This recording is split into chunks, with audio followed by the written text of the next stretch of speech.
Breaking news Janasena నేతలకు Nagababu warning ఇచ్చారు. అభ్యర్థుల ఎంపికలో పవన్ కళ్యాణ్ నిర్ణయమే అంతిమమని నాగబాబు తేల్చి చెప్పారు.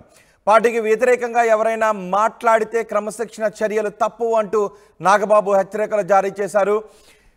పార్టీ ప్రధాన కార్యవర్గంతో చర్చించే నిర్ణయాలు తీసుకుంటారు. ఈ విషయాన్ని జన సైనికులు అర్థం చేసుకోవాలి అంటూ నాగబాబు జన సైనికులకు విజ్ఞప్తి చేశారు. జనసేన టికెట్లను కేటాయించిన దగ్గర నుంచి కూడా ఆశావాహుల్లో కొంత అసంతృప్తి కనిపిస్తోంది. జనసేన నుంచి టికెట్లు ఆశించిన వాళ్ళు అసంతృప్తిని బహిరంగంగానే వ్యక్తం చేయడంతో నాగబాబు ఈ వార్నింగ్ ఇచ్చినట్టుగా తెలుస్తోంది. మీడియాలో బహిరంగ వేదికలపై పార్టీ నిర్ణయాలకు వ్యతిరేకంగా ఎవరూ కూడా మాట్లాడొద్దు, ఇష్టం వచ్చినట్లు మాట్లాడే వారిపై క్రమశిక్షణ చర్యలు తీసుకుంటాము అని నాగబాబు వార్నింగ్ ఇచ్చారు. దీనిపై మరింత సమాచారం మా ప్రతినిధి రాజేష్ అందిస్తారు.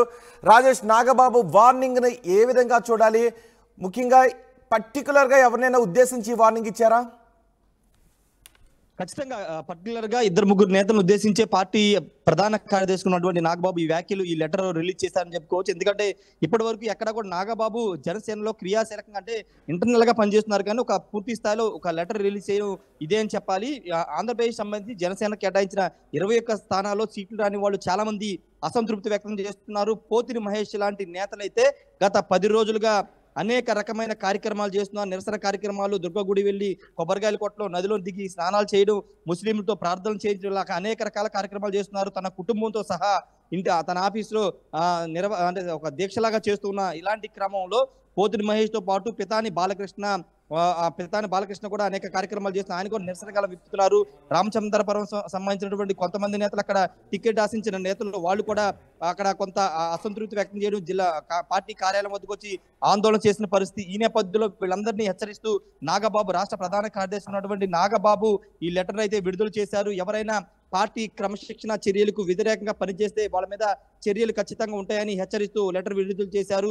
అంతేకాదు ఇదంతా కూడా పవన్ కళ్యాణ్ ఒక ప్రజాస్వామ్య బద్ధంగా ఆలోచించి పార్టీ కార్యవర్గంలో నిర్ణయించిన తర్వాత అభ్యర్థుల ఎంపిక చేశారు. కాబట్టి అందరూ పవన్ కళ్యాణ్ నిర్ణయాన్ని, పార్టీ అధ్యక్షుడి నిర్ణయాన్ని గౌరవించి పార్టీ కోసం పనిచేయాలంటూ ఆయన లెటర్ లో మెన్షన్ చేశారు. ఈ నేపథ్యంలో ఇప్పుడు గత 10-15 రోజులుగా దీక్షలు, ఆందోళన చేస్తున్నటువంటి పోతిని మహేష్ ఏం చేస్తారనేది ఇప్పుడు చూడాలి.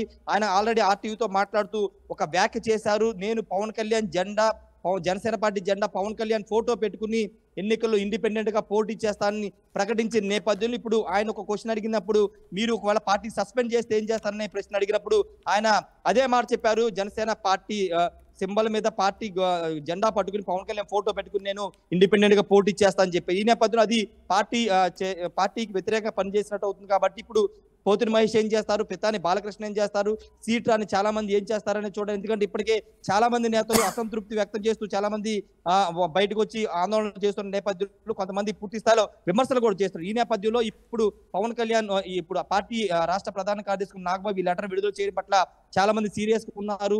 పార్టీలో సీటు రాకపోవడంతో పాటు ఈ విధంగా పార్టీని దూరం చేస్తాం, క్రమశిక్షణ చర్యలు తీసుకుంటాం అనడం ఏంటని కూడా ప్రశ్నిస్తున్నారు. కనీసం సంప్రదించకుండా, మాట్లాడుకోకుండా పొత్తులో వేరే వాళ్ళకి సీట్లు కేటాయించినప్పుడు సంప్రదించుకోకుండా ఈ విధంగా నిర్ణయాలు తీసుకుని మమ్మల్ని బలి చేస్తారంటూ కూడా జనసేన నేతలు ఆగ్రహం వ్యక్తం చేస్తున్నారు.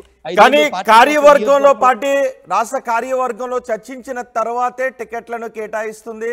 ఎవరు కూడా అధిష్టానానికి, పార్టీకి వ్యతిరేకంగా మాట్లాడొద్దు అంటూ వార్నింగ్ లెటర్ రాశారు. సో నాగబాబు వార్నింగ్ లెటర్ రాసిన తర్వాత ఎవరైతే వ్యతిరేకంగా మాట్లాడుతూ ఉన్నారో వాళ్ళు ఏమన్నా మళ్ళీ రెస్పాండ్ అవుతున్నారా? అంటే నైట్ నిన్న 9:30-10 గంటల ప్రాంతంలో జనసేన పార్టీ లెటర్ విడుదల చేసింది. ప్రస్తుతానికి అయితే రియాక్షన్స్ అయితే రాలేదు. ఈ రోజు ఖచ్చితంగా వచ్చే అవకాశం ఉంది. పోతిని మహేష్ దీని మీద రెస్పాండ్ అవుతారా, పితాని బాలకృష్ణ రెస్పాండ్ అవుతారా, రామచంద్రపురం ఇన్ఛార్జ్ ఉన్నటువంటి అతను రెస్పాండ్ అవుతారనేది చూడాల్సిన అవసరం ఉంది. చాలా మంది ఉమ్మడి తూర్పుగోదావరి జిల్లా, పశ్చిమ గోదావరి జిల్లా సంబంధించినటువంటి చాలా మంది నేతలు అసంతృప్తిగా ఉన్నమాట వాస్తవమే. వాళ్ళని కనీసం పిలిచి మాట్లాడలేదని కూడా వాళ్ళు బాధపడుతున్నారు. పిలిచి మాట్లాడి వేరే వాళ్ళకి అడ్జస్ట్ చేస్తున్నామని ఒక సమాచారాన్ని, గౌరవాన్ని ఇస్తే పార్టీ కోసం పనిచేసినందుకు మాకు ఒక సంతోషంగా ఉండేది. కానీ అలాంటిది ఎక్కడా కూడా పార్టీలో జరగట్లేదు. కాబట్టి తాము నిరసన గళం విప్పుతున్నామని వాళ్ళంతా చెబుతున్న నేపథ్యంలో వాళ్ళు మరోసారి ఏమన్నా నిరసన కొనసాగిస్తారు, లేకపోతే ఇంకా పార్టీ కార్యక్రమాలకు దూరంగా ఉంటారనేది చూడాలి. మరి పోతిని మహేష్ మాత్రం చాలా బలంగా చెప్తున్నారు, నేను ఇండిపెండెంట్ గా బరిలో ఉంటున్నాను, ఖచ్చితంగా అది బరిలో ఉంటున్నాను, విజయవాడ పశ్చిమ నియోజకవర్గంలో త్రిముఖ పోటీ ఉండబోతుంది అని ఆయన చెబుతున్న నేపథ్యంలో ఇప్పుడు ఆయన ఎలాంటి స్టెప్ తీసుకుంటారో చూడాలి. రోహిత్. రైట్ రాజేష్, జనసేన నేతలకు నాగబాబు వార్నింగ్ ఇచ్చారు. అభ్యర్థుల ఎంపికలో పవన్ కళ్యాణ్ నిర్ణయమే అంతిమమని నాగబాబు అంటున్నారు. పార్టీకి వ్యతిరేకంగా ఎవరైనా మాట్లాడితే క్రమశిక్షణ చర్యలు తప్పవంటూ హెచ్చరించారు. పార్టీ ప్రధాన కార్యవర్గంతో చర్చించిన తర్వాతే నిర్ణయాలు తీసుకుంటారు. ఈ విషయంలో జన సైనికులు అర్థం చేసుకోవాలి. మీడియాలో బహిరంగ వేదికలపై పార్టీ నిర్ణయాలకు వ్యతిరేకంగా మాట్లాడొద్దు. ఇష్టం వచ్చినట్లు మాట్లాడే వారిపై క్రమశిక్షణ చర్యలు తీసుకుంటాము అని నాగబాబు వార్నింగ్ ఇచ్చారు. ఒకసారి టికెట్ ఆశించి భంగపడిన వాళ్ళు ఏమేం మాట్లాడుతున్నారో చూద్దాం. బాలకృష్ణ, పితాని బాలకృష్ణ ఏం మాట్లాడారో ఒకసారి చూద్దాం.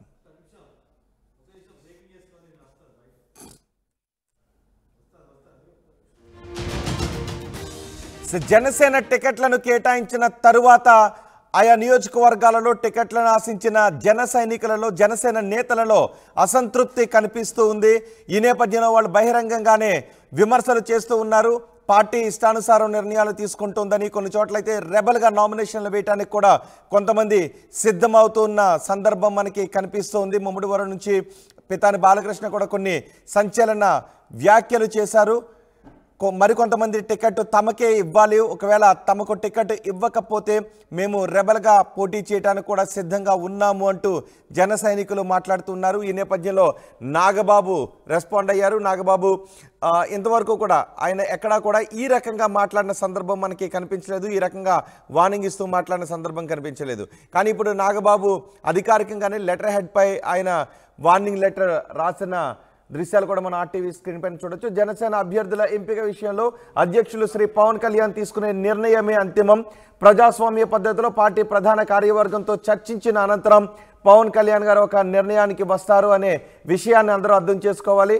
అధ్యక్షుడు ఒకసారి నిర్ణయం తీసుకున్న తర్వాత అందుకు విరుద్ధంగా బహిరంగ వేదికలు, మీడియా, సామాజిక మాధ్యమాలలో మాట్లాడితే అది పార్టీ వ్యతిరేక చర్యగా పరిగణిస్తారు.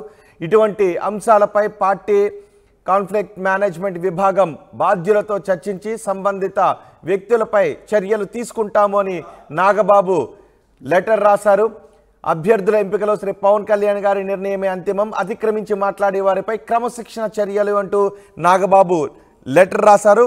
ఇప్పటికే పోతుల మహేష్ లాంటి వాళ్ళు మేము ఖచ్చితంగా రెబల్గా నామినేషన్ వేస్తాము, బరిలోకి దిగుతామంటూ మాట్లాడుతున్నారు. పితాని బాలకృష్ణ కూడా టికెట్ ఆశించి భంగపడటంతో ఆయన కూడా పార్టీకి వ్యతిరేకంగా గళం విప్పుతున్న సందర్భం మనకి కనిపిస్తోంది. ఒకసారి పితాని బాలకృష్ణ మాట్లాడారు. పితాని బాలకృష్ణ ఏం మాట్లాడారో చూద్దాం.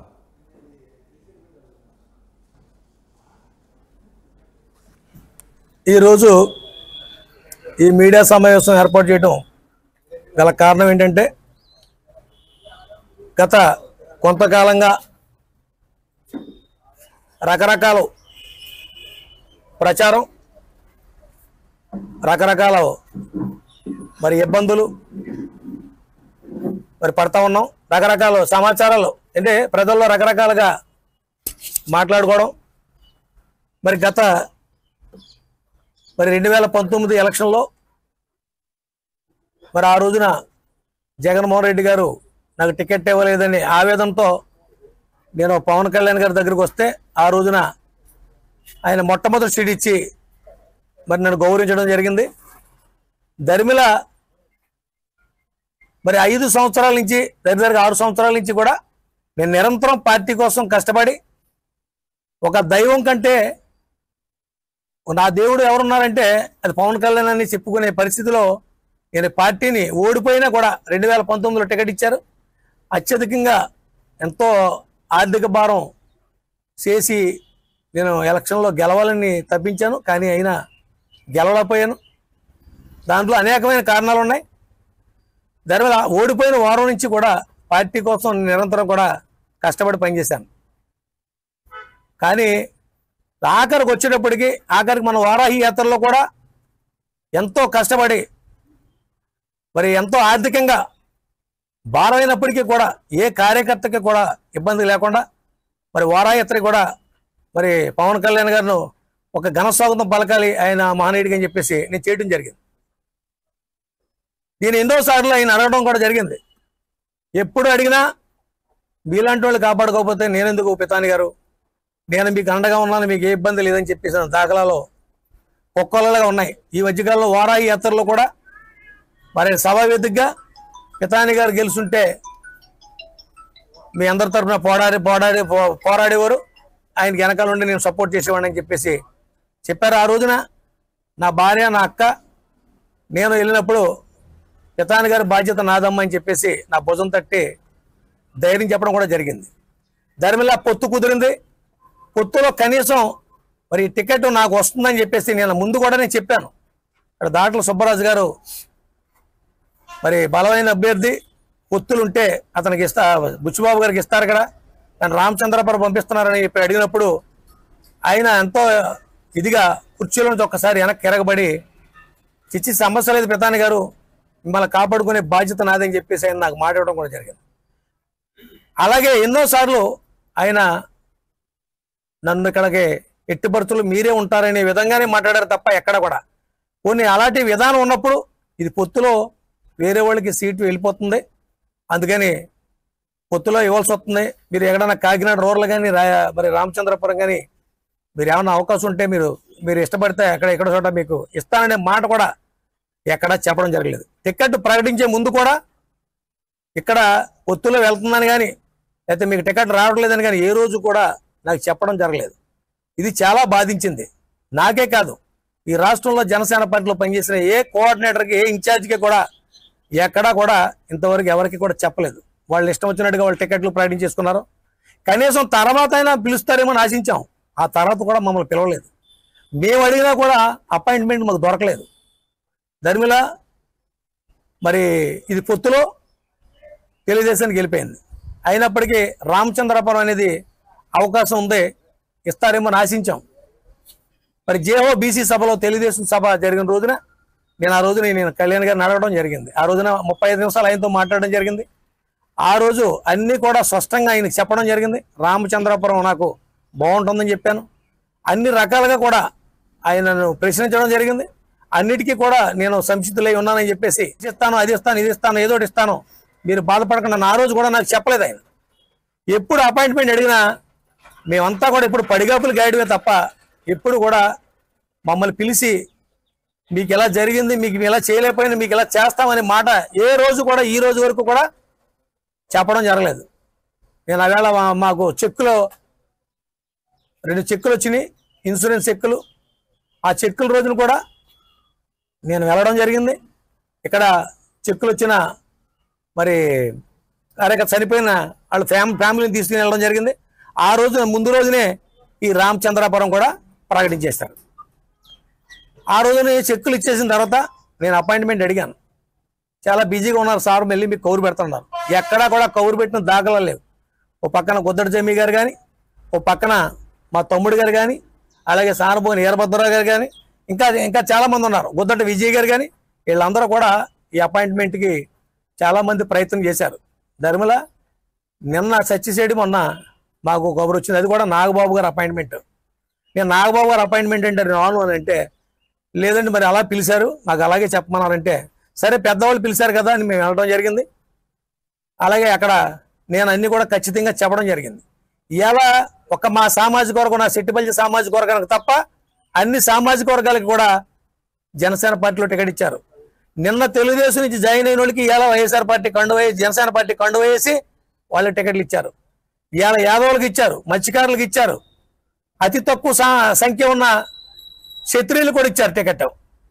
ఆఖరికి ఎస్సీలకు ఇచ్చారు. ఈ కోనసీమ జిల్లాలో 2 సీట్లు ఎస్సీలకు ఇచ్చారు. కానీ బీసీ సామాజిక వర్గం, సెట్టిపల్లి సామాజిక వర్గానికి అతి హీనంగా చూసిన మరి నాకు చాలా కష్టపడిపోతుంది.